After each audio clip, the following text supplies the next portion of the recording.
Hello everyone, good morning, good afternoon, and good evening. Welcome to Live It Up, the show where we explore and discuss how to take your life to that next level and beyond. We're going to cover health, wealth, relationships, and how to create a life you absolutely love. I'm your host and coach, Fletcher Ellingson. Amy will be joining us today for the health segment, during which we'll be discussing type 2 diabetes. She's going to tell us what it is, how it develops, what there is to do about it, as well as how to avoid it. As a reminder, if you have questions that you would like us to address on or off the air, you can send them directly to me at fletcher@fletcherellingson.com. And let's go to one of our email questions right now. It says, Fletcher, I find myself at a crossroads in my life and I need to make some decisions, but find myself unable to take action or make a decision. I find myself stuck in fear. Any advice? Dan. Well, Dan, first of all, way to take action and reach out for advice. That's where it all starts. And I wonder if you can relate to Dan, you who are watching. Have you ever been paralyzed by fear? Gosh, I know I have been. So let's talk about today what the antidote to fear is. Today I want to talk about courage. And let's get right to defining what courage is. One source defines courage as the state or quality of mind or spirit that enables one to face danger or fear with confidence and resolution. In other words, bravery. And we're going to come back to that definition later because there's something very important in it. You know, there's so much written on this topic of courage. It's the single most defining characteristic that drives most of our favorable characters in books and movies. Think about it. We love the hero. We love the story of Rudy or Rocky, wherein the central character achieves victory over their fear and adversity.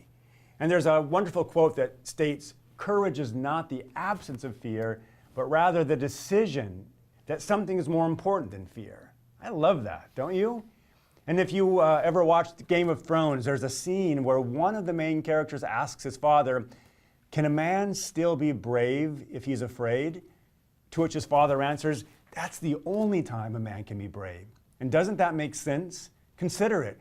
We have to have fear in order to be brave. We have to have fear in order to have courage. And what's really cool about this is that once we step into courage and bravery, make it through our fear, the result is frequently a higher level of confidence. Can you relate to that? Have you ever been in a scary situation and chosen to act despite your fear?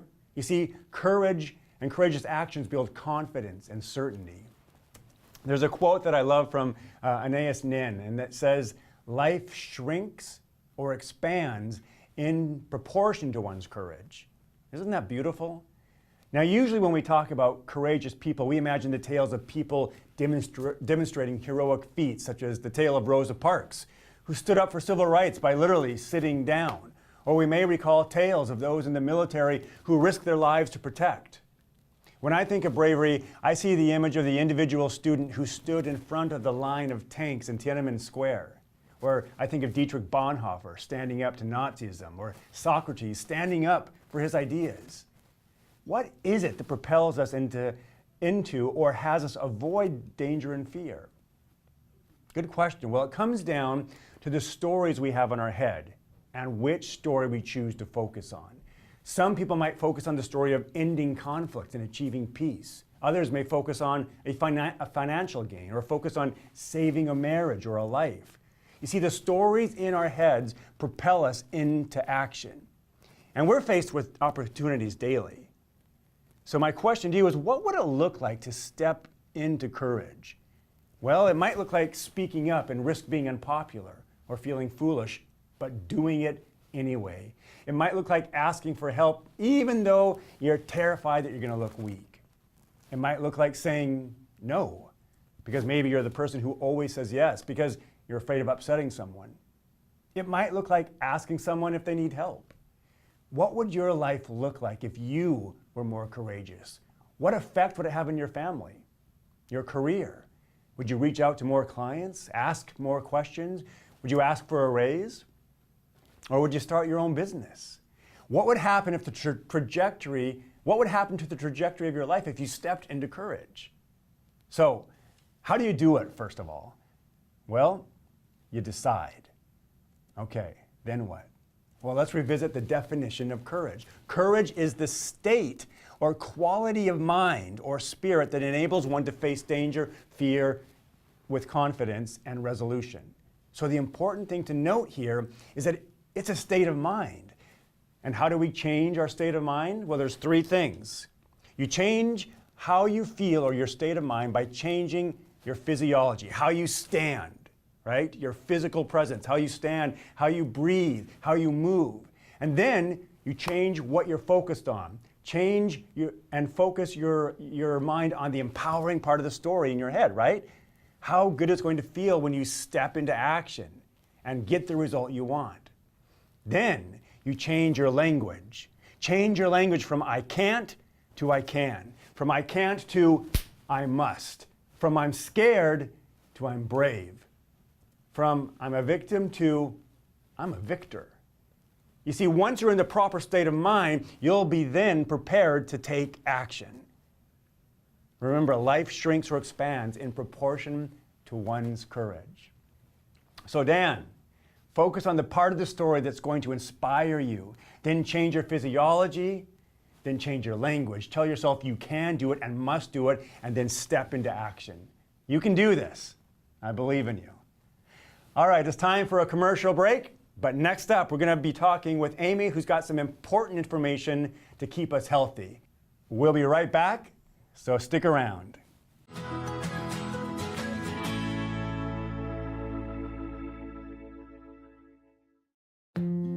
Stay up to date with what's happening in North Central Washington. Go to the NCW Life Community Calendar at ncwlife.com. All right, welcome back to Live It Up. We're here with Amy Ellingson. Hello, Amy. Hello, Fletcher. And we are talking about type 2 diabetes. So can you just tell us, first of all, what is type 2 diabetes? And so that seems like a simple question, but it's actually a fairly complex question. Because there are defects at many different levels in the body, but the end result is that there are high blood sugars in the body. In the bloodstream, people have high blood sugar. Okay, and why is having high blood sugar a problem? Well, like we've talked about before, and you've heard me say this multiple times, your body is this very fine-tuned machine, and it likes things in a very certain range. So you have a range that your body has been designed to operate, and blood sugar is one of those levels that's kept in pretty tight control for your body to work optimally. And so when the blood sugars are higher than they should be, than your body intended them to be, then it actually causes, through a pretty complicated pathway, which we're not going to talk about, it literally causes damage to the inside of the blood vessel walls, to the inside of the artery walls. Okay. And that damage then leads over time to a buildup of plaque and blockages. All right, and then you can wind up with type 2 diabetes. No, you have type 2 diabetes, and that has you have high blood sugar, and then over time, the high blood sugar can lead to problems in your arteries. Got it. Well, now, what other problems might somebody experience if they do have type 2 diabetes? So that's a pretty long list, and that's really where it gets scary. And for me, patients, I think for the most part, because diabetes is not a painful condition usually, it can go on for so long, and they think, hey, I'm doing okay, but you're only doing okay until you're not. And then when you're not, when you have complications from diabetes that develop, then there you are, you've arrived into this new situation. So heart and, blood vessel disease is the main thing. And so that like I said, the blockages and the damage leads to heart disease, so blockages in the heart arteries, so that would be heart attacks, and then blockages to the arteries to the brain, so someone's at a much higher risk of having a stroke. Nerve damage, which most people have heard about. In people with diabetes, the way that the nerve gets injured because of the tiny blood vessels that go to the nerve. So you've heard about people having numb feet, and that's because they have damage to those nerves. So that starts like tingling in your toes, and then it gets to be at your feet. It can go up your legs. That same kind of nerve damage can actually cause erectile dysfunction in men, and it can also affect things like your stomach, where people actually have an inability to empty their stomach because their nerves aren't working well. So it's not just your feet. And then kidney damage, again, most people that have diabetes think, oh my gosh, I'm going to end up on dialysis because they had a friend that, that happened to. So same thing with the kidneys is that the blood vessels that go to the kidneys are very small, and those arteries get injured, and so you get kidney damage. So 1 in 4 people with diabetes actually have kidney damage, and that's something that your doctor would watch for. And so that is, diabetes is a big cause of kidney failure and dialysis. The list is long, so I'm just going to keep going. Yeah, give us a couple other examples. Eye damage. So people also talk about going blind from diabetes, and that can happen because, again, the blood vessels in the eyes get damaged and they can bleed. Damage to the feet. So people can, because of poor circulation and poor healing, people will also, they might get a cut or an infection in their foot or their leg, and it doesn't heal, and that's why people sometimes have to have amputations.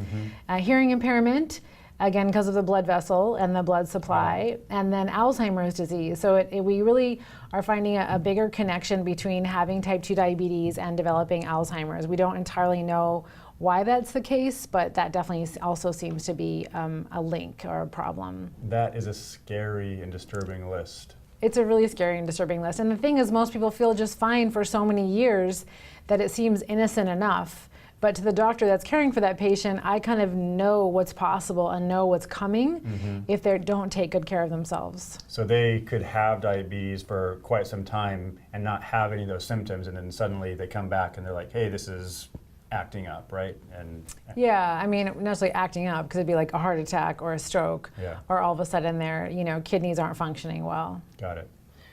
So who's at risk for this? Well, a lot of people are at risk.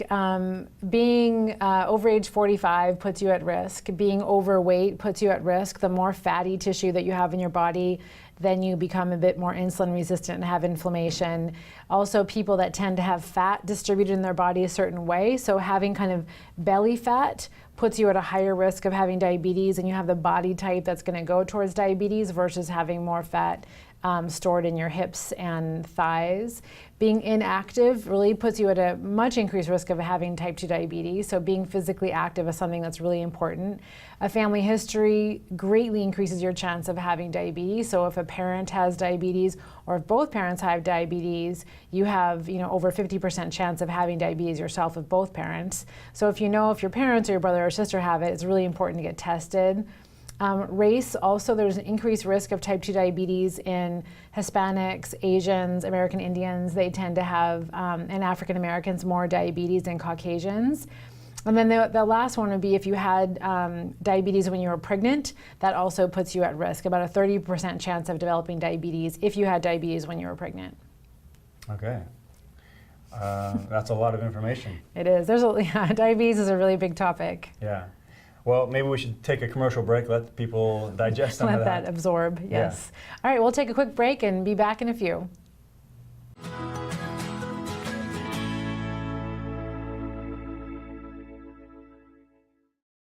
Have a fun video you'd like to see featured on NCW Life? Email us at newsphotos@ncwlife.com. Hey, welcome back to Live It Up. We're talking with Amy today about type 2 diabetes. And so we got a whole bunch of information before the break. Another question I had for you, Amy, is how is it that type 2 diabetes has become such an epidemic in our country?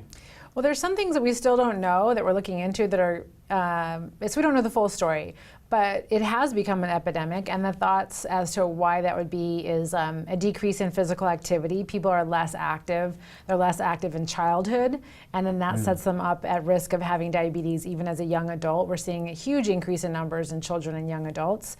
So being less physically active, also increase in processed foods, which are very high in salt, sugar, and unhealthy types of fat, and increasing weight. The increase in obesity and being overweight also puts everybody at risk. Okay. How would I know if I had it, or how would a person know if they had it? Yeah. So most people don't know they have it, at least not type 2 diabetes. Type 1 diabetes is very obvious to diagnose. I mean, you get really sick. But type 2 diabetes actually say that people have probably had the condition starting for about 10 years before they're diagnosed. And because you don't really have any symptoms until your blood sugars are quite high, and they've maybe been like that for a while. If you are really waiting for symptoms, there are going to be things like increase in thirst and urination, maybe increase in hunger because your insulin levels are high. You might be tired, blurred vision, and slow healing sores or infections, also yeast infections for women. The other thing that especially Hispanic people can get dark skin around their neck and in their armpit area. That can be a sign of pre-diabetes that could then go on to diabetes. Okay. Well, probably what people want to know is if they do have it or are at risk, how is it treated, and ultimately can it be reversed? Yeah, so a lot of the discussion on how it would be treated would be depend on how bad it was when you first came in. But say it's kind of early and your doctor and you have been watching it for a while, then the first thing we would do is get you some education with a diabetic educator or a dietitian, and you would learn how to make diet and exercise changes, and then maybe we'd see you back in a couple months, and if your numbers look better and they're not getting worse, then you can continue on that way, just being monitored. If things are getting worse or they were too bad to begin with, then you would need to be put on medication. This day and age, there are so many medicines. We almost always start out with pills. There are some really great injectable medications, but we don't tend to get to insulin unless it's really bad or someone's had it for a while. And the answer to your question is, can it be reversed? It can be reversed. In about 2/3 of patients with type 2 diabetes, you can reverse your diabetes or at least dramatically improve it with diet and lifestyle changes. Diet and lifestyle. Yeah, they're actually the most potent way to affect diabetes is what you do at home versus the medicines that we give you. So diet, getting on a regular exercise. Yeah, okay. and weight loss, yeah. Okay. So what's the issue with insulin in diabetics? So insulin is a really vital messenger in your body. Every cell needs glucose to do the jobs the cell is doing, and insulin allows the glucose to get into the cell. And so in type 2 diabetes, one of the things that's gone wrong is that the receptor that accepts the insulin to open the door for glucose isn't working that well. And so what happens is the sugar is hanging out in the bloodstream rather than getting into the cells. So then type 2 diabetics have a high insulin level and they have a high level of glucose in their bloodstream. And one of the bummers about that for these people is that the high insulin actually leads toward weight gain and to fat deposition and to make them more hungry. And so these are the people that need to lose weight, and they're actually the people that are going to have the hardest time losing weight because they have so much insulin in their body. Okay. And at what point does a person need that insulin? Is it like when they are first diagnosed, or is that in an extreme case? Are you talking about injectable insulin? Yeah. Oh, so I was talking about regular insulin in their body. So Yeah. injectable insulin is, that's usually when either they're so bad at the beginning they need it to control their sugars, or that their pancreas has stopped making insulin well enough, or their body needs even more of it to work, that then they're on injectable insulin. Okay. You mentioned you had some information on how many people have type 2 diabetes and kind of the costs involved on a national basis. Can you share some of that with us? Yeah, and they're kind of an alarming set of statistics. So as of 2015 data, approximately 30 million Americans, adults, have diabetes. So it's about 9.4% of the population of adults. Of those 30 million, about 7 million didn't even know they had it. And then in seniors, people over age 65, the current US prevalence is 25%. So 1/4 of US adults over age 65 actually have diabetes. And then if you combine that with 84 million, which is 34% of the US adult population, have pre-diabetes. So you're talking about 25% and 34% of the US adult population either have diabetes or pre-diabetes. And so last year, in 2017, the cost of managing type 2 diabetes in our country was $327 billion. And that was $237 billion in direct medical costs and $90 billion in reduced productivity from the patients that are sick or need medical care, go to the doctor, be hospitalized, whatever, because of their diabetes. Yeah, it's expensive. Wow. So, this is it's a serious issue for our country. Yeah, and someone who has diabetes compared to someone who doesn't, they would spend about 2.5 times more money on medical care a year. So diabetes is expensive. There are co-pays for your medication, co-pays for testing, co-pays for going to the doctor, lab visits, and then that's not even counting on the fact that then you're at risk of having more serious complications that require hospitalization, like stroke and heart attack and kidney issues, infections. Okay, well, we have just a few seconds left before we go to a commercial break. Can you just, in a nutshell, what's your opinion, what's the best way to avoid it? Well, the best way to avoid it, number one, is to really know what your risk status is. Are you at higher risk? Does it run in your family? And if that's the case, you really want to be on top of that with your doctor. Every year, get your blood sugar checked. Consider asking to get your A1C level checked. You can also get an insulin level check. And you can see if you're developing that state in your body that's going to lead toward diabetes. And if that's the case, then you really need to get on it. Get active, read books, go see a diabetic educator or a dietitian. And maintaining a healthy weight, staying active, watching your diet, all those things could help you prevent the progression onto diabetes if you're at risk, or even if you're not at risk, given what the numbers are. Okay.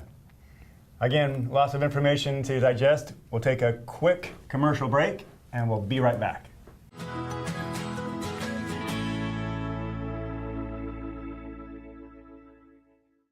Get the fastest internet available in North Central Washington by switching to LocalTel and get speeds up to 1,000 meg.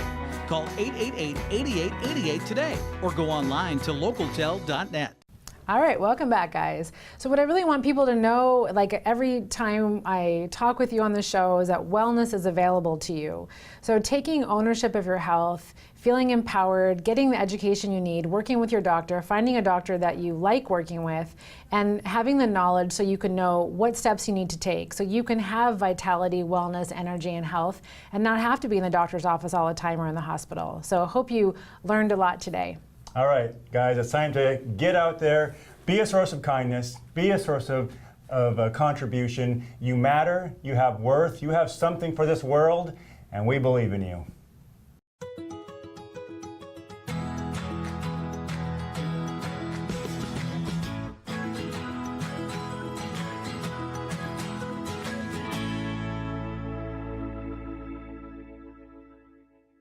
Is your vehicle in need of a quick oil change or tune-up before hitting the road this summer? Stop by Quick Lube and Tune, the home of the good guys at 610 South Wenatchee Avenue.